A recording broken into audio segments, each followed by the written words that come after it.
Je crois que j'ai toujours rêvé de ça, enfin depuis mon adolescence en tout cas. Je rêvais de faire du journalisme. C'était un peu, peut-être un prétexte au départ, un prétexte parce que ça voulait dire faire des voyages, avoir le droit d'être curieux. Voilà, on a souvent dit que c'était un vilain défaut, la curiosité, et là tout d'un coup ça devient une qualité et ça devient même une exigence. Donc je trouve que c'est déjà des bonnes raisons. C'est avoir le droit de se présenter devant des gens en disant j'ai le droit de vous poser des questions parce que je suis journaliste, j'ai ma carte. Voilà. Et donc j'ai le droit d'être curieux, j'ai accès à tout et c'est, je trouve, presque une façon de se tenir entre le ciel et la terre, voilà, une position sur terre où on est là pour observer, raconter et essayer de faire du lien entre les gens. J'en ai rêvé de ce titre, donc j'aime bien l'idée d'être grand reporter.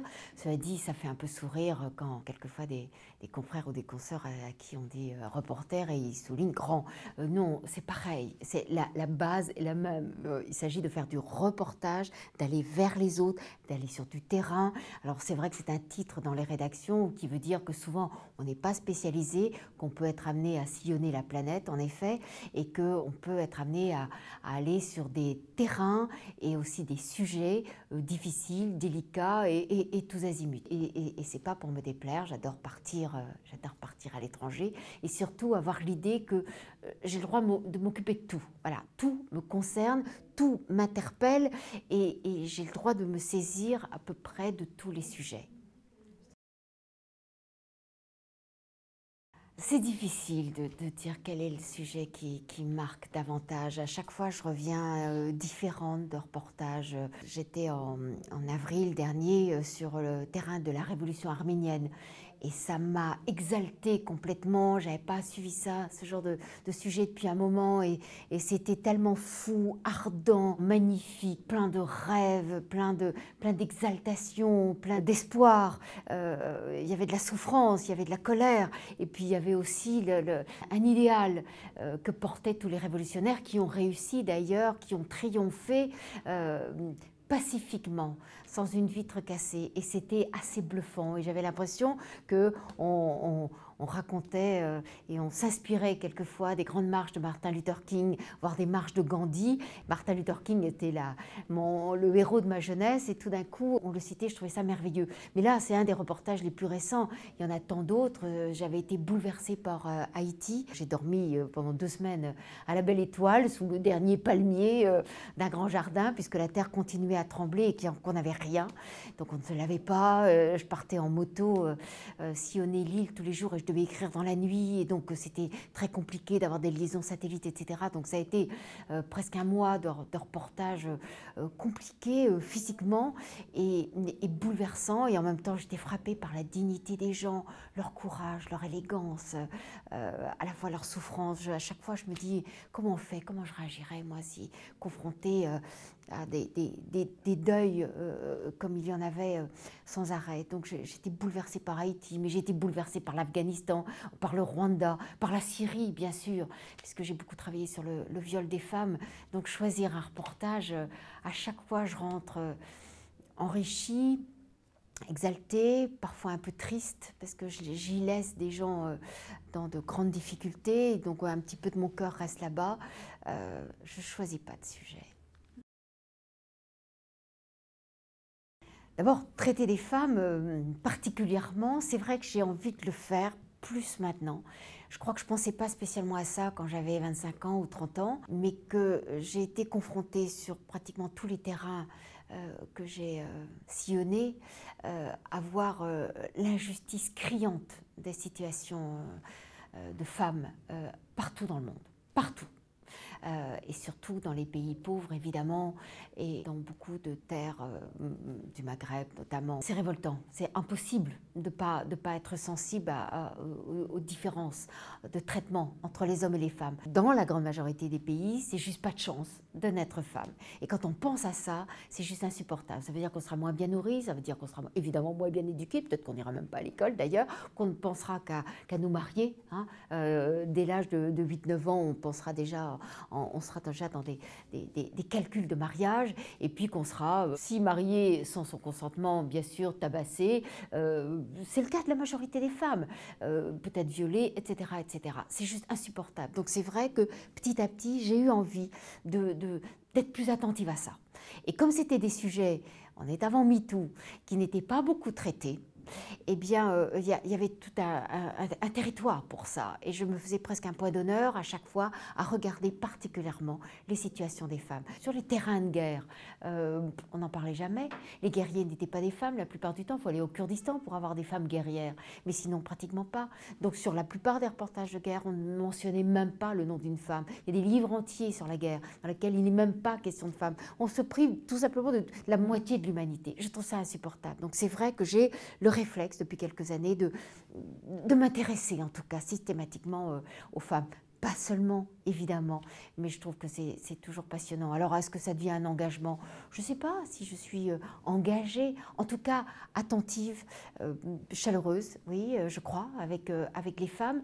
Et c'est vrai que je me pose un peu comme presque un devoir maintenant, en tout cas, de corriger à ma façon le déficit d'intérêt ou d'attention qu'elles avaient. Alors, est-ce que c'est difficile? Ça dépend des sujets. Si on parle de viol des femmes, oui, c'est terriblement difficile. Oui, je l'ai fait sur les terrains de guerre et c'était presque le sujet impossible au départ. En tout cas, tout le monde me le disait et c'est pas pour rien qu'il n'y avait pas de film jusqu'à présent là-dessus, qu'il n'y avait pas d'article là-dessus. Ça m'a pris du temps, ça m'a pris des semaines, ça m'a pris beaucoup là de quoi? De temps, de contact, de négociation, de travail, de mise en confiance de ces femmes, du fait que moi-même, je sentais l'immense responsabilité que j'avais quand elles me confiaient quelque chose comme ça. C'est presque une question de vie ou de mort. Et donc, de ne pas exposer mes sources, de les protéger, et de les protéger longtemps après. Physiquement, quelquefois, il a fallu en déplacer quelques-unes, mais aussi moralement. Elles rappellent, on sait très bien que le fait qu'elles nous aient parlé pendant quelques minutes, voire quelques heures, fait qu'elles ne vont pas endormir la nuit suivante. Il peut y avoir des mesures de rétorsion, etc. Donc c'est extrêmement compliqué à faire. Mais il faut en parler, bien sûr, parce que le silence est le meilleur complice des bourreaux. Et donc, il faut en parler. Il faut en fait faire en sorte que ce soit plus un tabou, que ce soit même un sujet qui soit sur la table des négociations internationales. Et pour ça, il faudrait d'ailleurs qu'il y ait des femmes. Vous savez que les femmes sont des bonnes faiseuses de paix. On les oublie pendant la guerre, mais on les oublie aussi pendant la paix. Alors que ce sont de formidables faiseuses de paix. C'est pour ça que, oui, je suis attentive à ça et j'ai bien l'intention de continuer.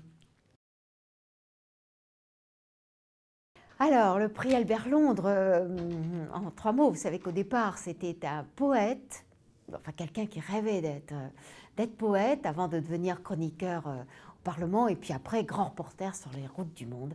Il nous a apporté beaucoup de choses. Et effectivement, quand le jury se réunit chaque année, on se pose la question. On a pléthore de candidatures, on a plus d'une 50aine de candidatures et de bons candidats en presse écrite. Pareil pour l'audiovisuel, et maintenant on a des livres. Et à chaque fois, on se dit, est-ce que c'est un Albert? C'est bien écrit, c'est intelligent, là il y a un petit scoop, là il y a un engagement. Est-ce que c'est un Albert? Alors c'est quoi un Albert? C'est évidemment des qualités qu'on devrait exiger pour tous les journalistes, pour tous les reportages. Rigueur, indépendance, liberté, vérification des faits, crédibilité totale, gros travail d'investigation. Ok, courage aussi d'aller sur certains terrains difficiles ou certains sujets délicats. On n'est pas obligé de partir au bout du monde, mais de traiter des sujets qui sont un peu difficiles à approcher. Originalité de l'approche. Conseil de base à beaucoup de reporters, je disais, ayez de l'audace dans vos sujets, ayez de l'audace dans le style, dans la façon dont vous racontez. Et là, je dirais, c'est peut-être ça qui fait la différence des Albert, normalement. C'est une qualité de style, c'est un ton, une patte, une plume, un état d'esprit, un engagement aussi. Je n'ai pas peur de la subjectivité. À partir du moment où on a fait son travail dans la grande honnêteté, qu'on a donné les faits, je n'ai pas peur d'une certaine implication personnelle. Il ne faut pas mettre du jeu tout le temps, et ce n'est pas une question de narcissisme, mais quelquefois c'est une façon de dire ça n'est que ça n'est que ce que j'ai ressenti moi à ce moment-là, et ça n'est que moi qui ai vu ça. Il faut faire attention, c'est plutôt un jeu de modestie et surtout pas un jeu de narcissisme. Et puis voilà, une façon particulière de raconter une histoire, avec le souci de prendre le lecteur par la main, ou le téléspectateur si on est dans l'audiovisuel, et de l'amener sur son terrain, et de faire en sorte que plus jamais il n'entendra parler de ce sujet que je traite avec indifférence. Parce que je vais me débrouiller pour l'attirer, pour lui faire comprendre que c'est un sujet important, que c'est un sujet où il y a de l'humain, et que je vais lui donner envie à la fois d'aller jusqu'au bout de mon reportage, hein, et donc importance des premiers paragraphes, je la tire à moi, je la tire dans mon histoire, je lui dis qu'elle est fondamentale, je l'attache par des personnages, et puis il y a peut-être des procédés littéraires. Vous savez qu'on avait reproché à Albert Londres une fois d'avoir introduit le microbe de la littérature dans le journalisme. Ben, je le revendique tout à fait, très bien si on utilise des armes littéraires. C'est bien raconter une histoire, c'est le souci du lecteur ou du téléspectateur, c'est le respect aussi, et puis c'est voilà, se débrouiller pour qu'il y ait une narration qui soit passionnante.